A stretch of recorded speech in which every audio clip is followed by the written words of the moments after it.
Much. It's a pleasure to be here tonight. Okay, the first question that we have for you is a two-part question, and Ms. Hewlett, you'll start.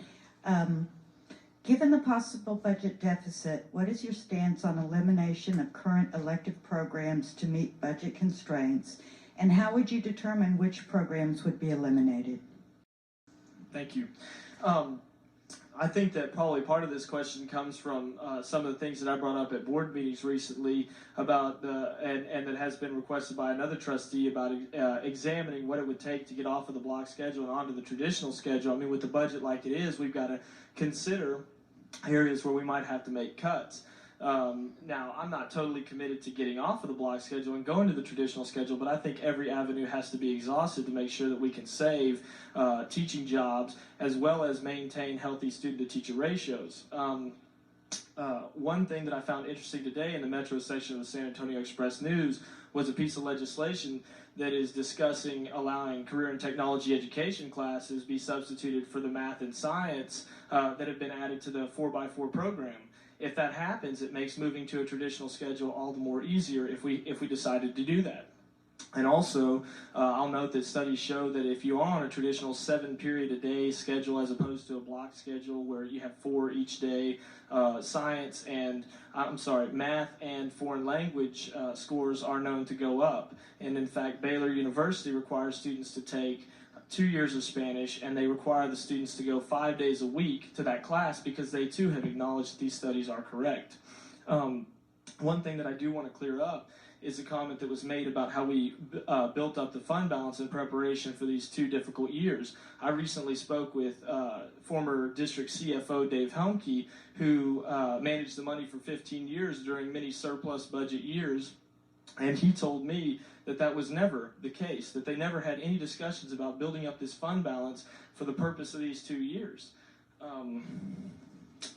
So now we've depleted our fund balance from $10 million down to $4 million, and I've talked with the current CFO who says that if we go down to $3 million, that we won't be able to make payroll.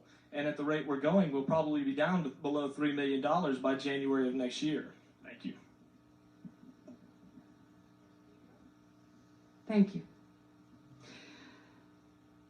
It's important to recognize that part of the reason that we're looking at a tight year this year is not only the economy, but since the state reorganized the way in which it funds schools and changed the taxing structure several years ago, our revenues have been flat, and the district has not received additional revenues except for new students as they have come in.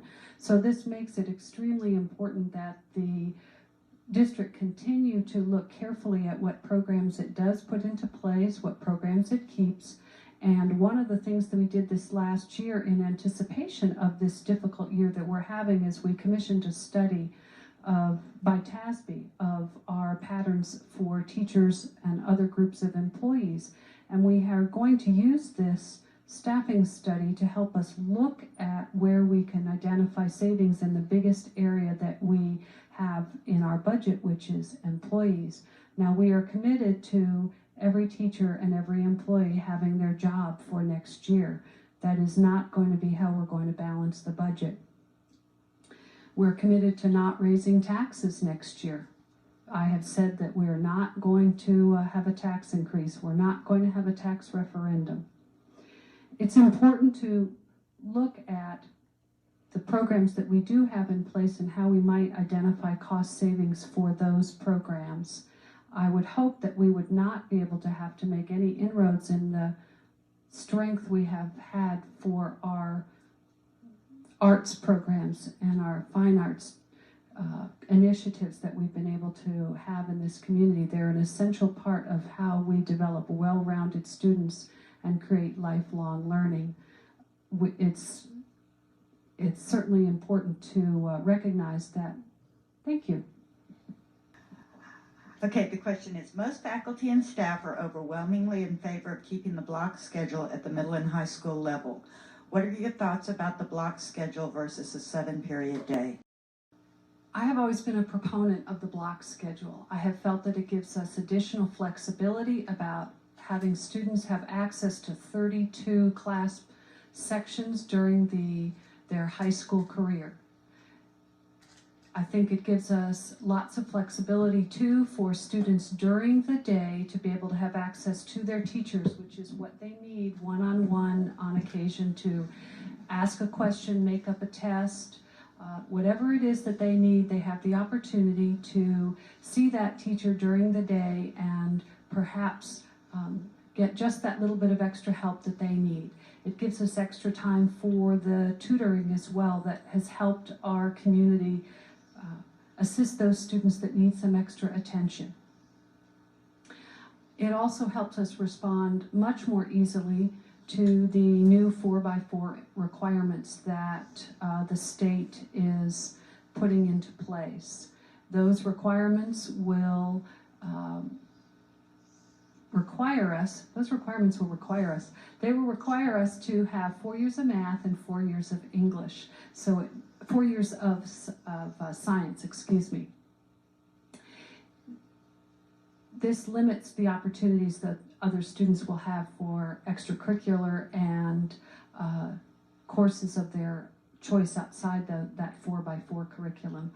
I'm in favor of examining this because I think there's some interest in the community to examine the pros and cons of this, and it's on our agenda in May, and I am in favor of having a committee to look at this and to consider the teacher's perspective, the community's perspective, and what the financial perspective of this is for our community, and then make an informed decision about what's best for Boerne in the coming years. Thank you.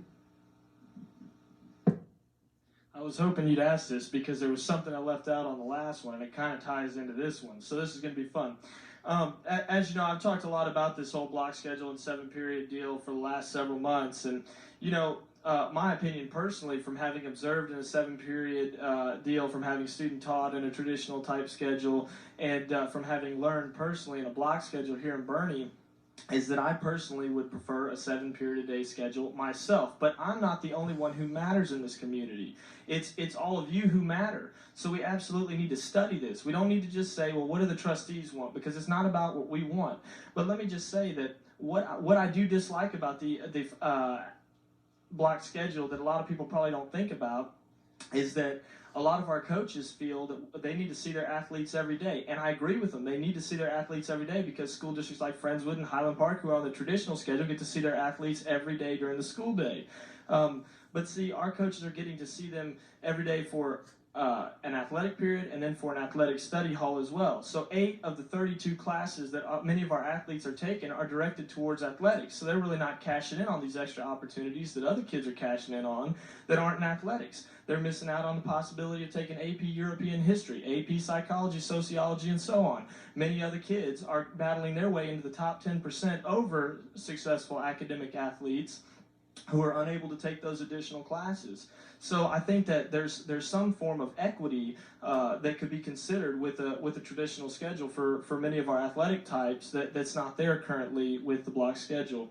You can't say that they don't have enough time to get the credits because many of our students roll into high school already having Spanish 1, Spanish 2, and Algebra 1 straight from middle school. Also, we offer all kinds of different ways to get extra credit, such as the additional summer credits, like going to science trips with Mr. Ormiston or Miss Anderson to Alaska and all these other places. So there's opportunities to get other credits, and if this career and technology education thing passes, and I believe it will because of the stress that the 4x4 has put on people, looks like I'm at it.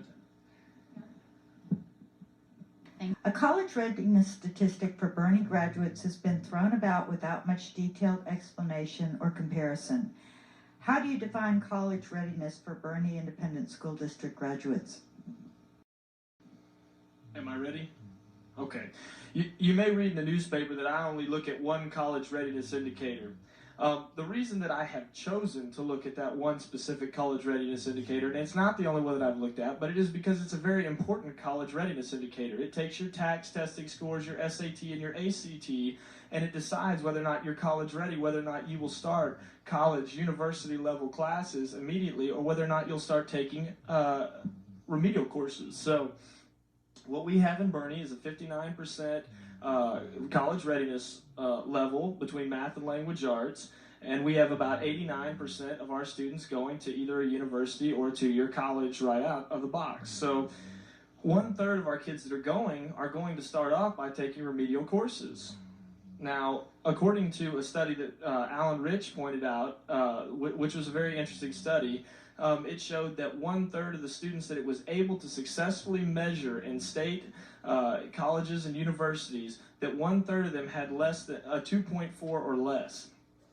Personally, I had a 2.0 my first semester of college, and I do not consider myself to have been ready. The reason I got that 2.0, and I would have fell into the bracket of 2.0 to 2.4, which is passing, but it's not anything to brag about, is because I went to class every day. But 2.4 and below is not college ready. So I would say that looking at those statistics, that 1/3 of the kids that are measurable are not college ready. And that goes hand in hand with the 59% that the state statistics show. We have a 1067 SAT average, as Mr. Rich indicated, but that's anywhere from about approximately 80 points lower than several other high schools like Alamo Heights, Friendswood, and Highland Park. That none of the three of those require students to take an SAT class like Boerne does, and we still can't get anywhere near them. And I'm not dogging on our SAT teachers, because I know they help me out by about 100 points, but I am just saying.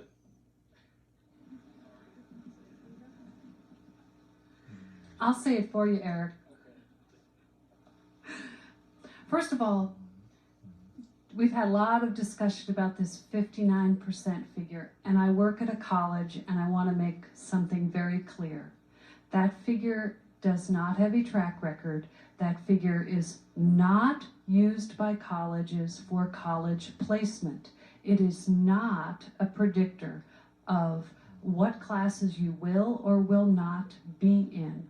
The predictors of what classes you will or will not be in are established by each institution, as is allowed by state law. Those institutions, the one I work at as well at Northwest Vista College, uses either an SAT or an ACT or a placement exam on their campus. It does not have anything to do with this so-called college readiness figure. So it is much more important that we focus on our SAT and ACT scores for our students and look at what Boerne is doing to help make sure that our students are prepared for college. And I think it's important to look at our record. We have expanded our AP classes. We now have 40% of our students taking AP classes before they leave our high school. Many of them are receiving college credit. Again, it's up to the college to decide whether you get college credit for that class.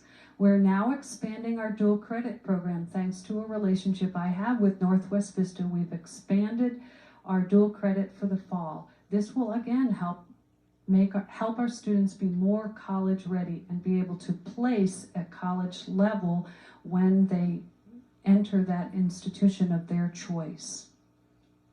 We've also raised our SAT scores for our Hispanic students 90 points over the past few years. Thank you. The final question, Dr. Ubel, you'll be first on this question. If elected, what credentials and qualifications do you bring to the Boerne Independent School District Board of Trustees? Please include your educational background, work experience, and other life experiences that make you unique as a candidate. Thank you. My husband and I moved here in 1993 with our two daughters, one of whom has graduated from Boerne High School, and my other is a junior at Boerne Champion. She also is in the front row smiling at me and now deeply embarrassed. I bring my experience from my education with a master's in public administration from Columbia with a specialization in planning. I have a Bachelor of Arts from Trinity College in Hartford, Connecticut. I serve on the executive leadership team at Northwest Vista College as the executive assistant to the president of the college. It's a particularly beneficial position in that that college has been recognized for its commitment to strategic planning, its innovative teaching techniques and strategies, including use of critical thinking and problem-solving techniques. And on a daily basis, we examine data on how our students are doing, and I've been able to bring some of those techniques and strategies back to Boerne ISD. One of the things that I did when I was first elected was to help to implement something that was first in place in the community, which was the strategic plan. I served on the strategic planning committee in 1999 and 2000 when the district was creating its first plan. The mission, the vision, and the direction for the district were put into place at that time. And I've been working for many years in many capacities to help make that happen. One of the things that I have spent many hours in the past few years is to build our new schools with the bonds on time and on budget. And if I'm re-elected, I would like to be able to help smooth the transition to a 2 high school community, which will take a great deal more work to make it all have a benefit to our community. Thank you. Well, I'm a student who's been through the system, and one of the candidates up here alluded to 40% of our students being involved in AP classes. I can say personally that I never took an AP class, so I was in the bottom 60%, which may not be the brightest group, but it is the majority. So there's some value to that. I was a member of the 2003 state championship cross-country team, class president, lead role in the one-act play, a peer mediator, and some people say that I remind them of Sam Champion, and as you can see by Dr. Eubla's description, maybe I'm an egomaniac too at times. I've had 3 years of service on the school board, had 5 years attending the board meetings, and just as of Monday, I became a certified social studies teacher for the high school level. So I think, thank you. So I think that I bring something to the board that's not there. You know, the board is a group of 7 people who have to make decisions for the best interest of the community. And what you need on a board is diversity. 7 people who represent different sectors of the community and bring all of those ideas to the table and come to a reasonable compromise. I'm certainly not always right. You may know that if you've attended meetings. But you know, I do bring something different, and I think that that's important. I think that we need that on the board. So I appreciate it if you'll vote for me on May 9th, and I'll save your time.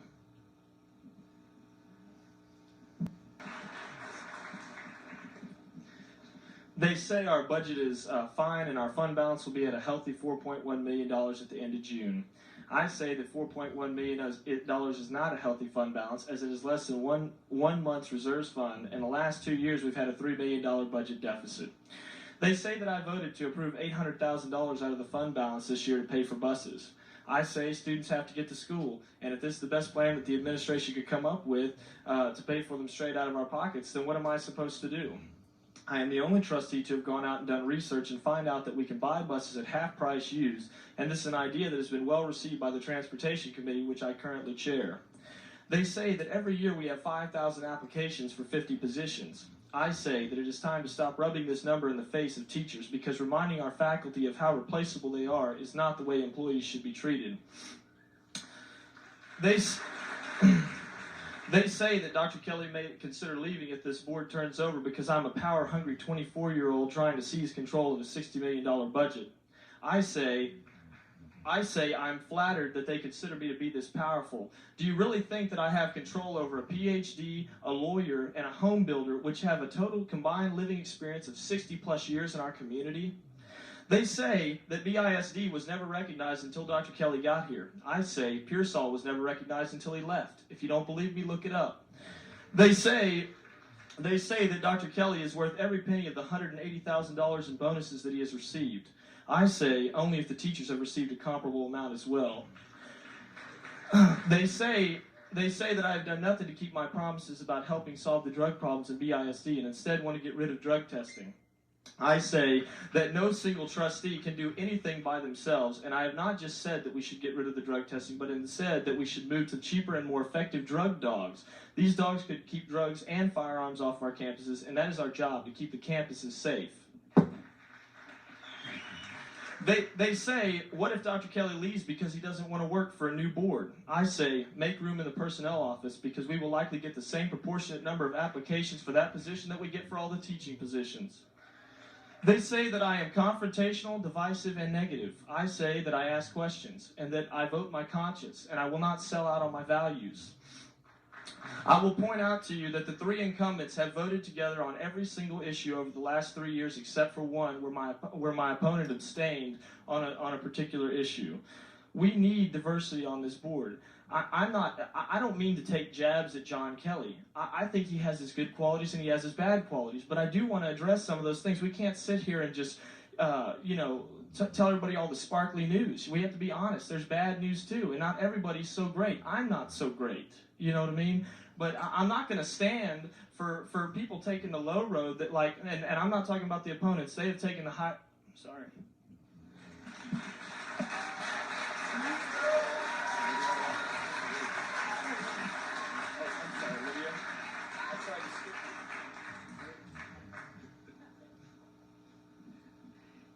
You didn't want to give me a chance to respond, right, Eric?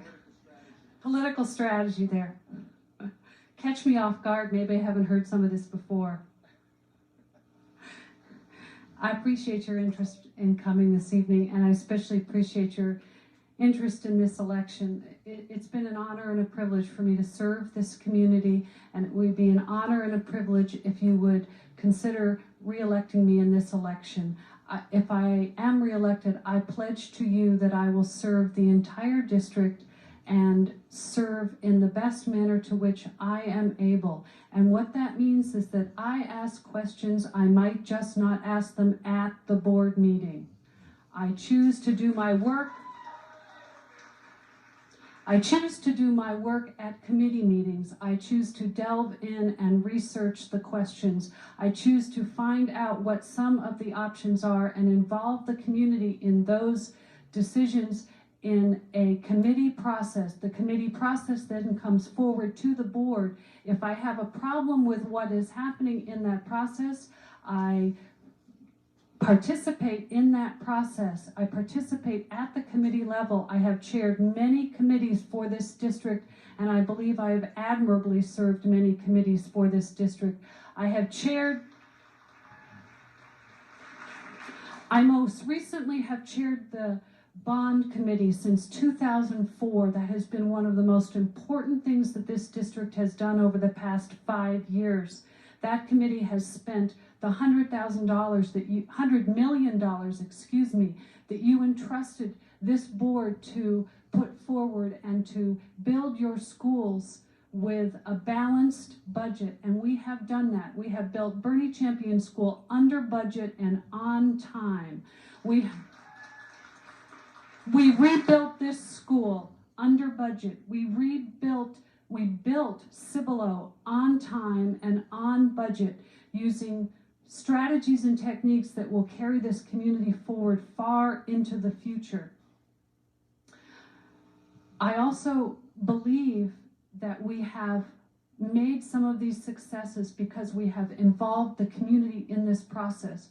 We have many citizens in this group here this evening and many teachers who have participated in the committee process and participated in the decision-making process. We have expanded opportunities for involvement in this community. Many polls have been taken, many meetings have taken place. You can now find things on our website that you couldn't find 2 years ago. You can communicate with the board directly or indirectly in any way you wish, through the phone, through the email, or by communicating through snail mail. I believe strongly that we have worked hard to represent this entire community well. Thank you.